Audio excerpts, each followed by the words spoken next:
नमस्कार, आप देख रहे हैं जेडीएन न्यूज़ इंडिया और नेशनल ओपिनियन में मैं आस्था सिंह आपका स्वागत करती हूं। आज हम समाज के एक बेहद ही चर्चित मुद्दे पर बात करने जा रहे हैं, जो कि है आत्महत्या की बढ़ती प्रवृत्ति। और इसी मुद्दे पर हमारे साथ बात करने के लिए मौजूद हैं जेडीएन न्यूज़ इंडिया के चीफ एडिटर विजय सिंह। विजय जी, आपका स्वागत है हमारे इस कार्यक्रम में। विजय जी, सबसे पहला सवाल मेरा आपसे ये है कि आखिर आत्महत्या के पीछे सबसे अहम कारण क्या होता है? देखिए, समझना पड़ेगा कि जो सोशल रीजन है, जो फैमिली बैकग्राउंड है, जो एज ग्रुप है, और भी बहुत सारे फैक्टर्स हैं। इकोनॉमिक एक बड़ा रीजन है इसके पीछे। बहुत सारे फैक्टर्स हैं, उसके कारण लोग सुसाइडल टेंडेंसी जिनके अंदर पनपता है, एकाकीपन है, जो उनका सोशल गैदरिंग है उसके लैप्सेस हैं। बहुत सारे रीजन है। अगर आप कैटेगोरिकली बात करेंगे तो मुझे उम्मीद है कि मैं जवाब दे पाऊँगा उसका। विजय जी, बच्चों के पीछे ये ज़्यादा देखने को मिलता है, खास करके वो छात्र जो 10th और 12th में हैं, उनके आत्महत्या की खबरें ज़्यादा आ रही हैं। ऐसा क्यों? ये एक समस्या है और हमको लग रहा है कि पिछले कुछ दिनों में हम लोग इस चीज़ को ज़्यादा देख भी रहे हैं। खबरें भी आ रही हैं, समाज का जो नज़रिया है इसको लेकर के थोड़ा नेगेटिव भी है। कहने का मतलब ये है कि जो क्लास 10th के बच्चे हैं और जो 12th के बच्चे हैं, उनके ऊपर एकमात्र प्रेशर होता है पढ़ाई को लेकर के। जो फैमिली मेम्बर्स हैं वो बहुत ज़्यादा एक्सपेक्ट करते हैं कि उनका रिजल्ट बेहतर हो। बच्चे जो एवरेज है या बिलो एवरेज है उनके ऊपर ज़्यादा प्रेशर है। जो बहुत अच्छा इकोनॉमिक बैकग्राउंड से आ रहे हैं उनके ऊपर उस फैमिली बैकग्राउंड से जो बच्चे हैं उनके ऊपर भी प्रेशर है। जो अच्छे घरों से बच्चे आ रहे हैं उनके ऊपर भी प्रेशर है कि अगर उनके फादर या मदर अगर कहीं सेटल्ड हैं और अच्छे पोस्ट पर हैं तो उम्मीद करते हैं कि उनके बच्चे भी उनको कंटिन्यू करें और उसी लेगेसी को वो कैरी फॉरवर्ड करें। रही बात की जो बच्चे बिलो एवरेज हैं या एवरेज हैं, जिनका पढ़ाई में मन नहीं लगता, वो संभावित परिणाम को की कल्पना करके वो सुसाइडल अटेम्प्ट करते हैं। हालांकि इसको रोका जा सकता है, बहुत सारी चीज़ें हैं इसके पीछे। काउंसलिंग ऐसे बच्चों के लिए ये बहुत ज़रूरी है कि जो फैमिली मेम्बर है, जो गार्जियन है, वो ऐसे बच्चों को समझे और ज़रूरत से ज़्यादा प्रेशर ना बनाए। रही बात की ऐसे बच्चों का जो सर्किल है, वो सर्किल किस ढंग का है, क्योंकि ये जो सुसाइडल अटेम्प्ट होता है वो ऑल ऑफ ए सडन होता नहीं। जो उस बच्चे का जो फ्रेंड सर्किल है एटलीस्ट उनके पास इंडिकेशन होता है और गार्जियंस को एटलीस्ट आभास होता है कि ऐसा हो सकता है। तो काउंसलिंग और उसको सपोर्ट सिस्टम, हम लोग कई बार होता है कि हम लोग साइकोलॉजिकली ऐसे बच्चों को सपोर्ट नहीं कर पाते हैं, तो ये सपोर्ट न मिल पाना एक बड़ा रीजन है। अगर गार्जियन ये कहना शुरू करे कि ठीक है तुम कोशिश करो और जितना हो सकता है तो ठीक है, और अगर नहीं हो पाता है तो कोई बात नहीं, फिर हम लोग देखते हैं कि किस मामले में क्या हो सकता है। तो हमको लगता है कि ये जो positive approach towards their ward है, ये हमको लग रहा है कि इस एज ग्रुप के बच्चों में सुसाइड की टेंडेंसी को कम कर सकता है। विजय जी, अगर हम 25 से 40 के आयु वर्ग के लोगों की बात करें तो उनमें कुंठा के अलावा सुसाइड का और क्या कारण है? आज तक एक बहुत अच्छा सवाल है। ये जो एज ग्रुप है 25 to 40, ये एक ऐसा एज ग्रुप है जिसमें जो यूथ है वो पढ़ने के बाद वो अपना फ्यूचर बनाते हैं और वो इकोनॉमिकली खुद को स्ट्रांग और स्ट्रेंथ करने की कोशिश करते हैं।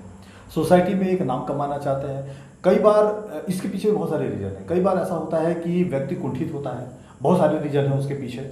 साइकोलॉजिकल रीज़न है, फैमिली बैकग्राउंड इसके पीछे बहुत ज़्यादा काम करता है। और अगर वो नशे के आदी नहीं है और अगर वो पॉजिटिव एटीट्यूड वाले हैं तो पहली बात तो है कि ये उधर जाएंगे नहीं।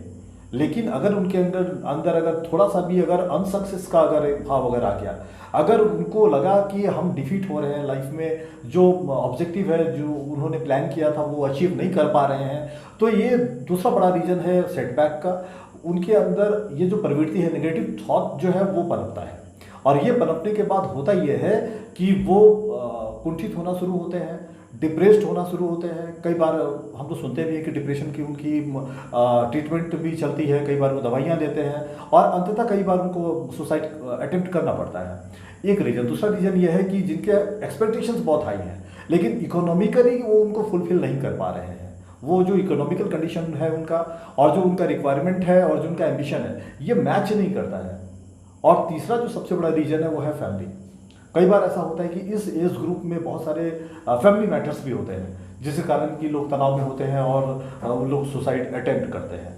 तो जो 25 to 40 का जो एज है वो बहुत ही क्रूशियल एज है, बहुत ही इंपॉर्टेंट एज है। आप कह सकते हैं कि जो समाज में यूथ है, जो युवा वर्ग है, जो समाज को दिशा जिसको देना है, लगता है कि वही दिशाहीन हो रहा है और सुसाइड अटेम्प्ट कर रहा है। ये सीरियस अटेम्प्ट, ये सीरियस ये है। खास करके जो समाज शास्त्र के जो जानकार हैं, जो समाज विज्ञान को जानते हैं और जो साइकोलॉजी को समझते हैं, ये उनके लिए भी बहुत गहन रिसर्च का विषय है कि आज के दिनों में आखिर ऐसा हो क्यों रहा है।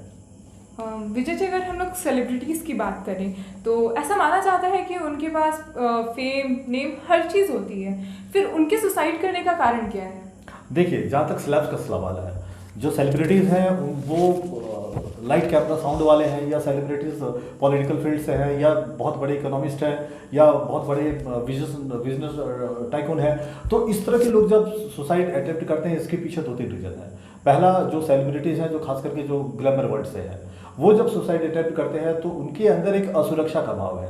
असुरक्षा का भाव है कि जिस वक्त उनका कैरियर पीक पे होता है, जब उनके पास बहुत सारे प्रोजेक्ट्स होते हैं, उस वक्त उनका मोरल हाई होता है, उनका जो सेंटीमेंट है वो बूस्ट होता है। और जब जहाँ कहीं उनका काम कम हुआ, वो काम मिलना बंद हुआ या कम हुआ, तो ऐसे लोगों के अंदर गहरी निराशा होती है। मैं जब अभी पहले बात कर रहा था स्टूडेंट्स को लेकर के, या जो यूथ 25-40 के को लेकर के, उनसे ज़्यादा खतरनाक स्थिति ऐसे लोगों में होता है, क्योंकि ये जो सफल है एक स्टेज पे, वो वापस जब ये असफलता की ओर बढ़ते हैं तो उसको वो पचा नहीं पाते हैं, उसको वो एडॉप्ट नहीं कर पाते हैं। इसको अगर दूसरे ढंग से अगर देखिए कि इनके पास जो ये एज है, या जो सेलेब्स हैं, जो कामयाब लोग हैं, उनके अंदर एक बहुत बड़ी आध्यात्मिक कमी है कि अगर वो परिवर्तन के नियम को, जो नैसर्गिक नियम है प्रकृति का, अगर उसको वो समझें और अगर चीज़ों को अडॉप्ट करना शुरू करें और समय के अनुसार उस चीज़ में अगर ढलना शुरू करें, तो हमको लगता है कि उनके बीच जो ये सुसाइडल अटेम्प्ट का जो ये है समस्या है, वो कम होगा। रही बात कि बहुत ज़्यादा कामयाब हैं लोग अपने फील्ड में, फिर भी ये सुसाइड अटेम्प्ट कर रहे हैं, तो इसके पीछे इनको साइकोलॉजिकल बैकअप नहीं मिल पाना। कई बार होता है ये कि लोग जितनी ऊंचाई में होते हैं वो उतना अकेला होते हैं, हम लोग सुनते भी हैं ये चीज़। तो शिखर पे जाने के बाद अगर व्यक्ति अकेला है, तो मैं ये मान करके चलता हूँ कि जो उनकी ज़िंदगी है वो कामयाब ज़िंदगी नहीं है। अगर आप शिखर पे हैं और जो उस शिखर तक जाने में और उस सफ़र में जो लोग आपके साथ थे, अगर आप उनको कंटिन्यू करते हैं, आपके फैमिली मेम्बर्स हैं, आपके फ्रेंड्स हैं, या आपके जो वेल विशर्स हैं, तो हमको लगता है कि ये वैसे लोग हैं जो उनको सपोर्ट कर सकते हैं आड़े वक्त पे, मुश्किल वक्त पे, कि जब वो मानसिक रूप से बहुत ज़्यादा परेशान होते हैं और इस तरफ के कदम उठाते हैं, तो ये वो लोग हैं जो उनको बचा सकते हैं।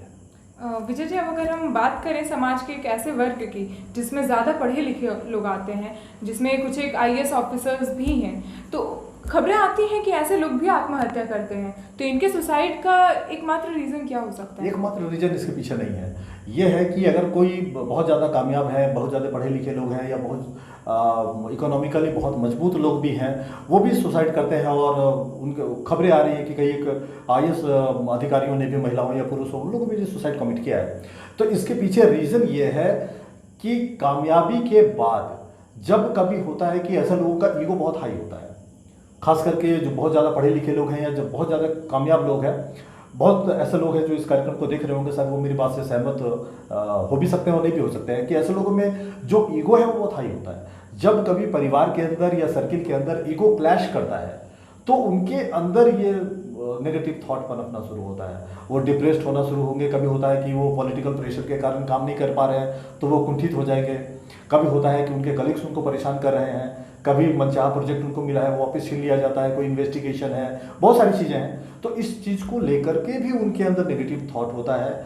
जो करियर का जो ऑब्जेक्टिव है उनका, जो उनका प्लान ऑब्जेक्टिव है, वो अगर फुलफिल अगर नहीं अगर हो, तो फिर उनके अंदर भी ये चीज़ें होती है। लेकिन कुल मिलाकर सुसाइडियल अटेम्प्ट को लेकर के अगर राउंड अप करें, इस चीज़ को अगर एक पूरे पैकेज के रूप में अगर देखें, तो जो 2-3 कारण है। एक कि अगर उनको साइकोलॉजिकल बूस्टअप ना मिले, साइकोलॉजिकल सपोर्ट ना मिले, अगर उनका जो रिक्वायरमेंट इकोनॉमिकल है अगर वो फुलफिल ना हो, अगर उनका फैमिली लाइफ अगर हैप्पी नहीं है, अगर वो खुद पे ध्यान नहीं दे पा रहे हैं, अगर वो ओवर बिजी हैं, बहुत सारी ऐसी चीज़ें हैं जो उनके हाथ से नहीं निकल रही हैं, बियॉन्ड कंट्रोल है वो सारी चीज़ें।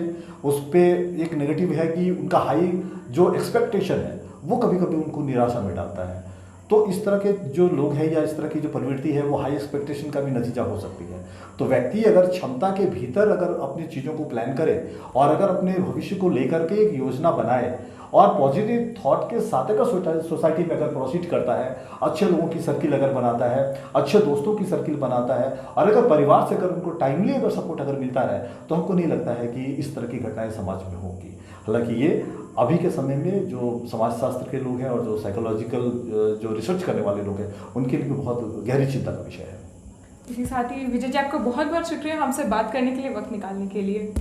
और इसी के साथ ही नेशनल ओपिनियन में आज बस इतना ही। मुलाकात होगी दोबारा आपसे समाज के एक और अहम मुद्दे के साथ। तब तक के लिए नमस्कार।